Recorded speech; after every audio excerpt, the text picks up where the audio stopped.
मनीष कश्यप जो भी बोलता है वो सही बोलता है।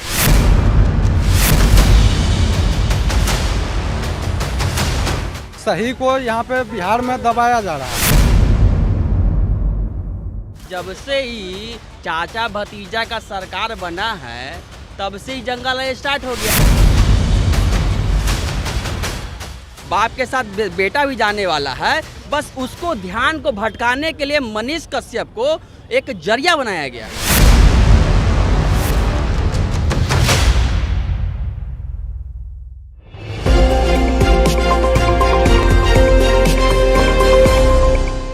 कल गिरफ्तारी के बाद बिहार के लाल मनीष कश्यप के साथ पुलिस थाने में कैसा बर्ताव हुआ, कैसे कटी पुलिस सेल के अंदर मनीष की पहली रात, और जब मनीष के सरेंडर के बाद पुलिस ने उन्हें गिरफ्तार किया तो क्या कहा बिहार के लोगों ने, कितना गुस्सा और आक्रोश था एक युवा पत्रकार की गिरफ्तारी को लेकर, सब कुछ बताएंगे आपको इस वीडियो में। लेकिन इससे पहले अगर आप हमारे चैनल पर नए हैं तो इसे सब्सक्राइब कर लीजिए और ये दरख्वास्त है कि वीडियो को आखिरी तक जरूर देखें।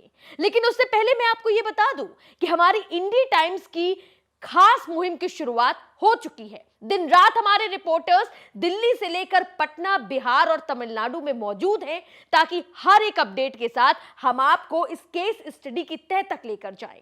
नमस्कार, आप देख रहे हैं इंडी टाइम्स और मैं हूं आपके साथ आकांक्षा मिश्रा।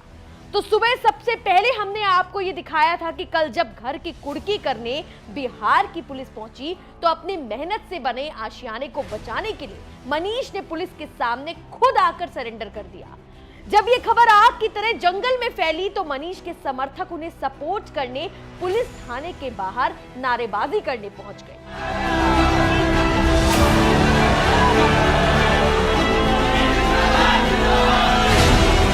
एक तरफ सनौ बिहार को पुलिस ले जा रही थी तो दूसरी तरफ एक बड़ा जनसैलाब मनीष को यह एहसास दिलाने के लिए एकजुट हो गया था कि इस सच की लड़ाई में अब वो अकेले नहीं। गिरफ्तारी भी ऐसी थी कि लग ही नहीं रहा था कि किसी पत्रकार की गिरफ्तारी हो। एक निहत्थे मनीष को गिरफ्तार करने के लिए पूरी की पूरी पुलिस की पलटन गाड़ियों में सवार होकर आई थी। क्या आपने देखी है कभी ऐसी गिरफ्तारी जिसमें पुलिस पूरी भीड़ जुटाकर ऐसे आती है जैसे किसी आतंकवादी या देशद्रोही को पकड़ने गई? जिस इलाके में मनीष का घर था वहां दूर दूर तक बस पुलिस और उसकी गाड़ियां ही नजर आ रही। हैरान मत होइए जनाब, ये पुलिस ही है जो उस मोहल्ले के चप्पे चप्पे पर तैनात दिख रही है। ऐसा लग रहा है कि पुलिस के सामने खुद आगे आकर सरेंडर करने वाला मनीष कहीं भाग जाएगा। उसे एक शख्स को पकड़ने के लिए पूरा का पूरा सीआरपीएफ का दल बेचैन दिख रहा है। वो भी छोड़ दीजिए, अब जो आगे की तस्वीर मैं आपको दिखाने वाली हूं शायद उसे देखकर आपके रोंगटे खड़े हो जाएंगे। आप समझ ही नहीं पाएंगे कि यहाँ पुलिस के साथ कलाई में हथकड़ी बांधे पूरे चेहरे को कपड़े से ढके हुए जो शख्स दिख रहा है वो वही इंसान है जो सच तक न्यूज का फाउंडर है, जो बिहार में गुंडाराज के लिए आवाज उठाया करता था, जो पूरे बिहार के सिस्टम और प्रशासन के विरुद्ध सवाल पूछा करता था, जो निडर था, निर्भीक था। उसे इन लोगों ने ऐसे अरेस्ट किया जैसे कि वो कोई बड़ा आरोपी, खूंखार अत्याचारी, डकैत या बदमाश हो। एक पत्रकार की ऐसी गिरफ्तारी तो कभी नहीं देखी होगी आपने। एक लोकतंत्र का ऐसा मजाक बनते आपने कभी नहीं देखा होगा। नहीं देखा होगा ये मैं प्रमाण के साथ कहती हूँ, क्योंकि ऐसा पहली बार हो रहा है। एक और तस्वीर आपको विचलित कर देगी, जिस तस्वीर में मनीष कश्यप जमीन पर पलथी मार कर बैठे हैं, पर उनकी आंखों में और चेहरे पर एक अलग सी थकान और मायूसी साफ नजर आ रही है। जिस तरह से मनीष के साथ दो राज्यों की पुलिस सख्त और बेतरतीब रवैया अपना रही है, मानो कोई खुन्नस या निजी दुश्मनी का बदला ले रही है। पूछताछ तक तो फिर भी ठीक था जनाब, लेकिन क्या आपको पता है कि सच की आवाज को दबाने और कमजोर करने के लिए इन लोगों ने मनीष पर बर्बरता की सारी हदें पार करते हुए मारपीट तक की। इस बात की खबर हमें खुद अंदर खाने से लगी है। साम दाम दंड भेद बिहार और तमिलनाडु की पुलिस आज हर वो कोशिश कर रही है जिसके दम पर वो मनीष की सच्चाई और हौसले का गला घोंट सके। एक बात समझ नहीं आती, जब बिहार की पुलिस पूरे दल बल के साथ मनीष कश्यप पर कार्रवाई कर रही थी, तो तमिलनाडु की पुलिस को ऐसी कौन सी जरूरत आन पड़ी कि वो तत्काल प्रभाव से फ्लाइट पकड़कर फौरन बिहार पहुंच गए? क्या उन्हें बिहार की पुलिस के ऊपर भरोसा नहीं था, या उन्हें लगता था कि शायद बिहार राज्य की पुलिस मनीष की फैन फॉलोइंग से डरकर सख्ती न दिखाए और पिघल जाए?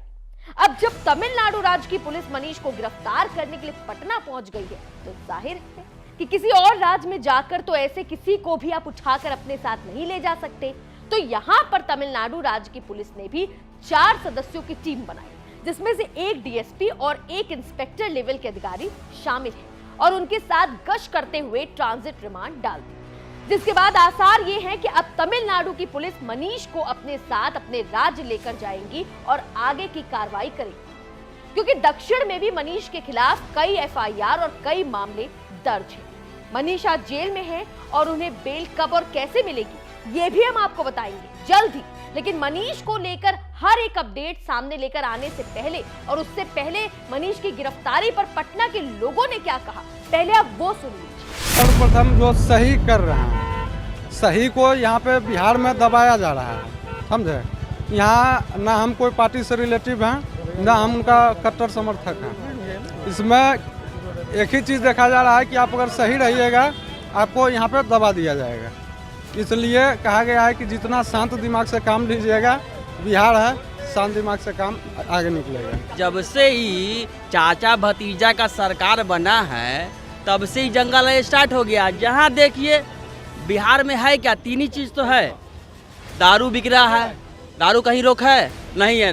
मनीष कश्यप ने दारू के लिए बोला, उसके लिए उसका दुश्मनी है। बालू के लिए बोला, उसके भ्रष्टाचार है, उसके लिए बोला। इन तीनों के लिए आवाज़ के लिए सिर्फ मनीष कश्यप को इसके लिए उसको जरिया बनाया है कि किसी तरह सच को दबा देना है, किसी तरह बिहार में सच को देखिए ना, विधानसभा से जाके देखते हैं, बैठ के आराम से कहते पूरा चारा बाप खा गया, बेटा पूरा घोटाला किए हुए है। क्या बोलता है, बोलता है अरे ये सब ऐसा ही है, ये कुछ नहीं है। सीबीआई सिर्फ हमारे लिए है, बीजेपी वाले के लिए नहीं। अरे जो चोर रहेगा उसके जाएगा ही सीबीआई। कोई आप यहाँ क्या गया? मनीष कश्यप जो भी बोलता है वो सही बोलता है। मजदूर के लिए उसने हक, मजदूर के लिए उसने आवाज़ उठाया था, उसने सही उठाया था। क्या तेलंगाना वहाँ बिहारी मजदूर को नहीं मारा गया है? वो गलत वीडियो दिखा रहा है। और सिर्फ ओनली फॉर मनीष कश्यप ने नहीं उसका रिकॉर्ड ये किया है, जाके गरीबों के लिए आवाज़ उठाया। बहुत सारी रिपोर्टर गए हैं। और क्या मनीष कश्यप ही क्या उसके बिहारी मजदूर के बारे में बोला है? बहुत सारी न्यूज़ चैनल वाले बोले जाके उन पर केस करिए। इस कश्यप एक नॉर्मल सा, एक सीधा साधा इंसान है जो कि ऑनलाइन डिजिटल मीडिया में आया है। उसने डिजिटल मीडिया को दिखाया कि देखो एक आम आदमी भी डिजिटल मीडिया के थ्रू ये लोगों का सहायता कर सकता है, और वो बिहार के लोगों का सहायता कर रहे हैं। देखिए ना, कितने सारे गवर्नमेंट स्कूल में उन्होंने कंप्यूटर लगवाया, कितने सारे बच्चों, गरीब बच्चों को पैसा दिया, पढ़ने के लिए दिया, किताब दिया, बुक दिया। और कितने लोग हैं, ये लोग क्या देते हैं? ये लोग क्या कर, इलेक्शन का समय आता है मुर्गा खिलाते हैं, दारू पिलाते हैं। ये लोग कभी गए शिक्षा की बात किए? कभी बिहार में क्या स्थिति है शिक्षा का, उस पर कभी बोलते हैं ये लोग? कभी बोलते हैं? कभी आज तक बोला शिक्षा, रोजगार के बारे में कभी कुछ बोला? रोजगार, अच्छा बताइए बिहार में क्या रोजगार है? ये जितने भी पढ़े लिखे लड़का हैं उनके लिए क्या रोजगार है बताएं? सरकार, हम मानते हैं कि सबको सरकारी नौकरी नहीं मिल पाएगा, लेकिन और जो भी पढ़े, जैसे मैं भी पढ़ा हुआ हूँ, उसके लिए क्या रोजगार? सब कोई छोला भटूरा बेचने लगेगा? उसके लिए रोजगार होना चाहिए। यहाँ पे क्या रोजगार है बताएं? एक प्राइवेट सेक्टर IT हब है यहाँ, MLC कंपनी है यहाँ, उसकी बात हुई कभी?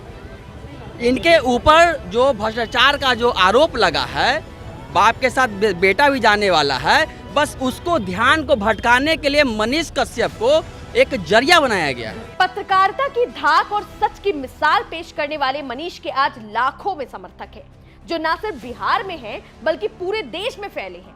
जब मनीष ने ये सफर शुरू किया था ना दोस्तों, तब उनके साथ उनके इलाके और आसपास के कुछ ही लोग उनके साथ दिखा करते थे।